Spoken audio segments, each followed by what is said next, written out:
When I was a kid, I used to get night terrors, and they were really bad. They would just paralyze me, like that sleep paralysis thing. Yeah, I used to get it all the time. And sometimes it was too much. Like I would wake up, I'd open my eyes, and I was still in the dream. Like the room that I was in would take on the appearance of the horrors that I was seeing in my dreams. And it comes from like abandonment issues, codependency, anxiety, the feeling of not being good enough. And so that really played a huge, significant role in my life. And then here, I'd say about 2 or 3 years ago, I think it was like 3 years ago now, I had a night terror. But instead of being paralyzed, I sat up in bed and I was like, all right, let's fucking do this. And I saw this huge demon head that just spanned the entirety of my bedroom. And it was made out of these Fibonacci type patterns and like connected into mandalas. And it was a really, really scary looking head. And I smiled and I said, what? What do you need? What are we going to do about this? And I was just confident about it. Like I was willing to like sit down and have coffee with this fucking thing. And it just disappeared. Just gone. And the reason I'm bringing this up is because I had another one last night. I'm going through some things in my life that are a little tipsy-turvy, and the old version of me that was very much in pain body and ego all the time rose up. And so I woke up, I sat up in bed, and I was just dripping with sweat, and I was just terrified, like this terror. And I was like, what the hell is this? And as soon as I asked the question, it started lessening. I shouldn't be, there's nothing to be afraid of. Why is there all this weird, because it's an energy, right? It's not it's usually attached to an emotion or a feeling or whatever, but I wasn't having any particular emotions or feelings. And it was because I'd woken up from a dead sleep and maybe had a nightmare or whatever, and that I can just barely remember. And so I sat up and I said, all right, what is this? And there was nothing there except the energy, this intense energy. Like you could feel it just coursing through your body, kind of a thing. And I was like, and there was no answer, of course, because there never is. And I went to the restroom, and then I came back, and I had significant pain in my body, just this like I'd been electrocuted. And which I have experienced before when I was a kid. I was messing around with electricity. So I know what it feels like, and it felt just like that, like this intense coursing energy. And so I sat with it for a while. I got quiet. I sat in silence. And it just kind of vaporized. It just went away. And so this morning when I got up, I did my normal meditation, and I had a little bit of a headache, and it was tension from whatever that was. So like the energy comes in, it pounds the body, and you're left in the recourse of that, the lingering effects. So as I meditated, my headache started dissipating and my body started chilling out and calming down, and then it clicked. It was just fear. We conjure our own demons. Anything scary that's supernatural or that has some type of metaphysical or mystical connotation, we conjure those. And you know, I've asked Zen masters, I've asked yogis, you know, where did thoughts come from? And they've never been able to tell me an exact answer. It's usually they just appear from nowhere. They're just there. And then a Gnostic that I know told me about acryons, and he says they're like special entities that are meant to push energy around and to keep you trapped in the material world, keep you trapped in ego. And their job is to just blast these energies out everywhere. And if they don't stick to one person, it bounces off and it fucking finds somebody else. And so that's one of the better explanations. Now you give it a name and you pretend that it's a thing. You pretend it's some god or an angel or a demon or whatever. But these things just have a job to do. And that's it. They have a purpose by source to keep people in check, to keep the momentum of consciousness always expanding. Some people get stuck in it and some people don't. And then there are the very, very few that transcend it. And then you get guys like Buddha, Christ, Ananda Miyama, Mother Mira. They're all types of saintly type entities. And you can call them whatever you want. Avatars, gods incarnate, enlightened beings, whatever. It doesn't matter. The names don't really do it justice. But you either accept and embrace these things as they are, or you recoil in fear. So I would tell you the best thing to do is not recoil in fear. If it's scary, go into it. It's the void. And it's necessity. It happens for a very specific reason. And it's to teach you something. It's to learn you a lesson. And you've got to be grateful for that too. So in one of my previous videos, I talked about how we're not trying to get rid of bad feelings. We're learning to accept them, embrace them, and find out what they are. And in the same likeness, we're doing that with good feelings too. Because there is a gentle middle ground. A very peaceful, you hear guys like Osho talk about this peace, this resting peace in source. And then the next sentence he says, there is no God. Because that was Osho, and that's what he needed to do. Because there's certain people that need certain types of messages and other people that need other type of messages. That's why you have so many different versions and viewpoints on spirituality and meditation and enlightenment and this idea that we can gain something that's already there.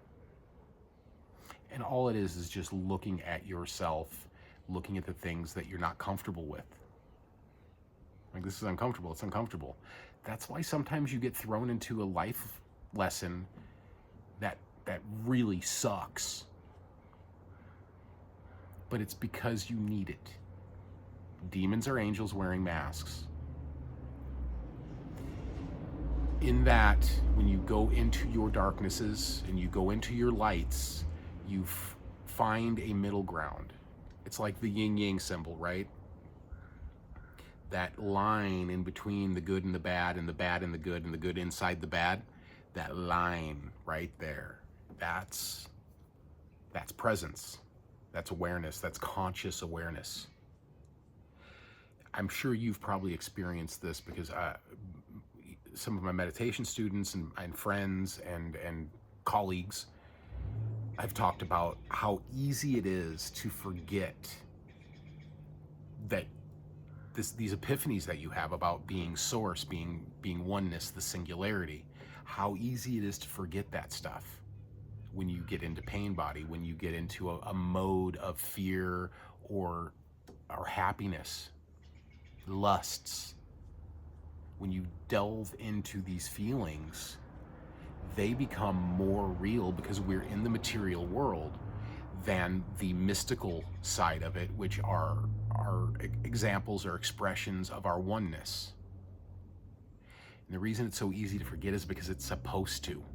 You're supposed to forget it. That's why daily practice. The more you practice, the easier it gets. I mean, you could spend 20, 30 years doing it and never get anything out of it, or you can sit down for 5 minutes. There is no time limit on this. There's no specific set of terms and conditions.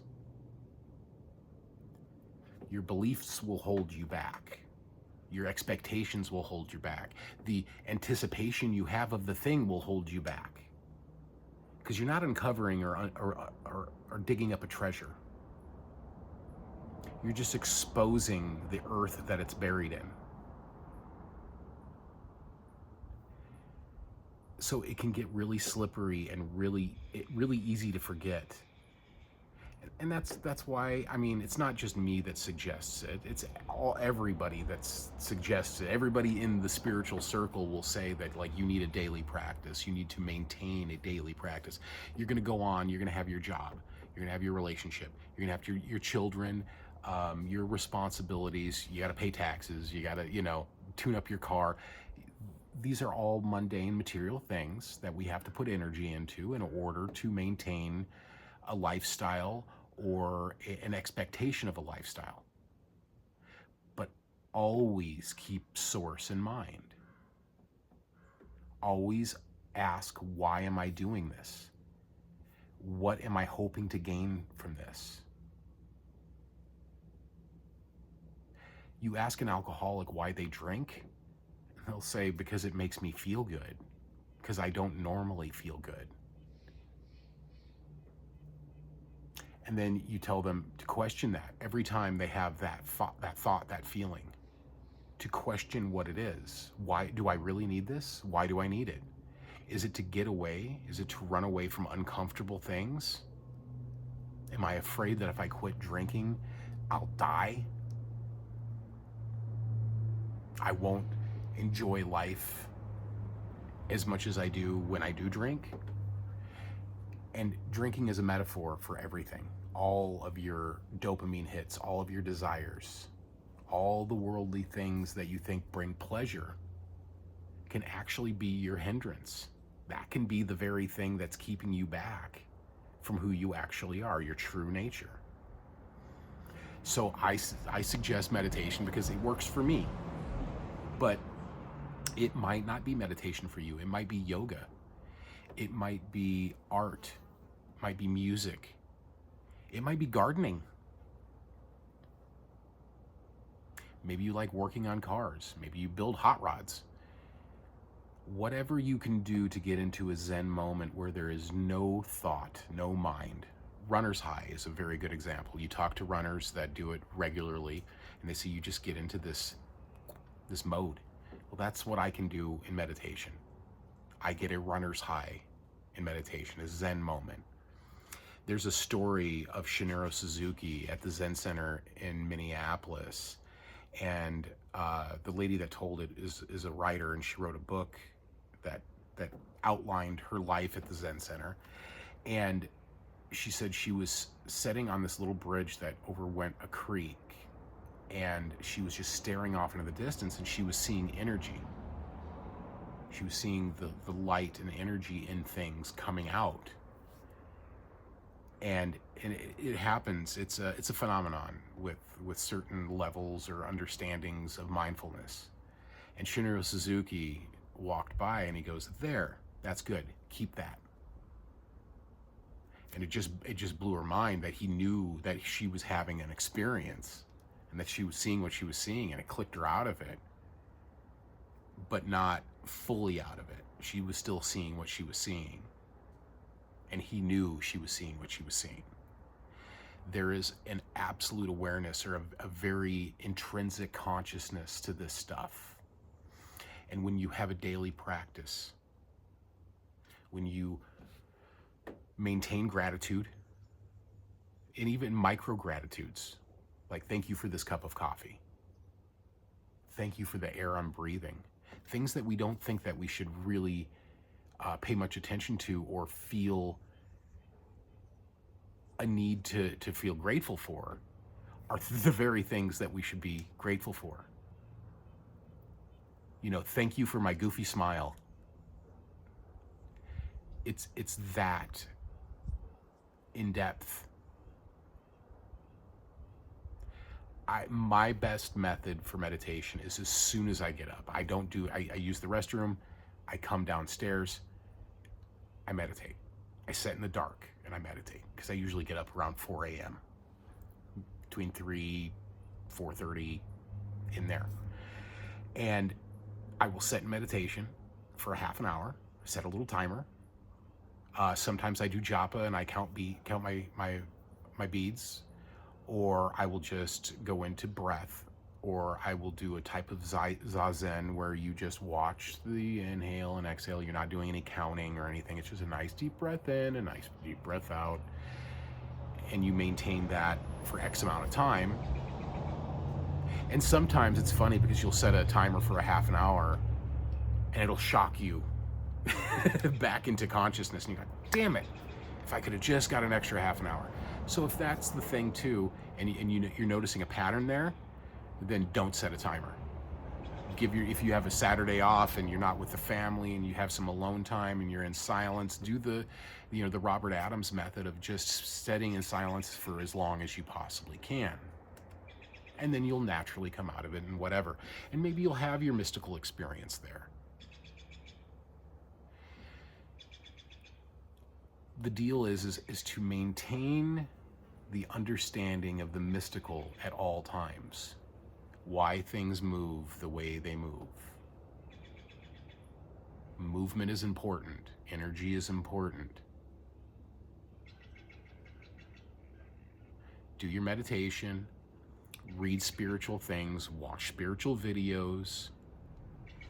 Maybe do some walking meditation where you're feeling the ground beneath your feet. You're not doing anything in particular. You're not dwelling on anything in particular. You're in a state of being. And maintain that, because the more you maintain that, the more natural it comes. And then the intrusive thoughts, the night terrors, they're not so spooky anymore. You sit there and you confront them and you talk to them.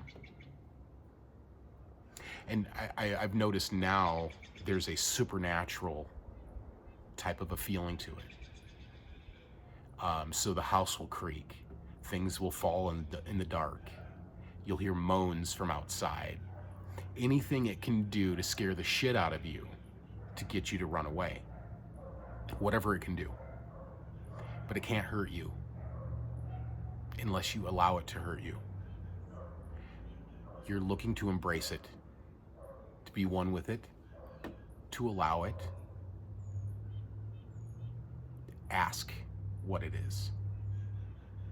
Chances are it'll run away, but at least you asked the question, and that's all it was trying to get you to do. Because even those things are blessings. Those are heavenly things too. So, give yourself some space. Be easy on yourself. Give yourself credit where credit is due. Don't be proud about it, but understand that you are walking on the path, man, and you're not supposed to. It's not natural. Nature isn't about immortality. Nature is about cause and effect. The circle of samsara. Back and forth, back and forth. Be grateful. Because you were chosen, right? We hear these, you're chosen, the chosen ones and all that stuff, and it's just bullshit. But you kind of are. And there's nothing special about it. It doesn't make you better than anything else. It doesn't make you more important than the beggar on the street. Or the warmonger in his high tower barking out orders to murder. Doesn't make you any more special than that. So being chosen, it's just because you chose yourself. So choose yourself. You're worth it. As always, much love.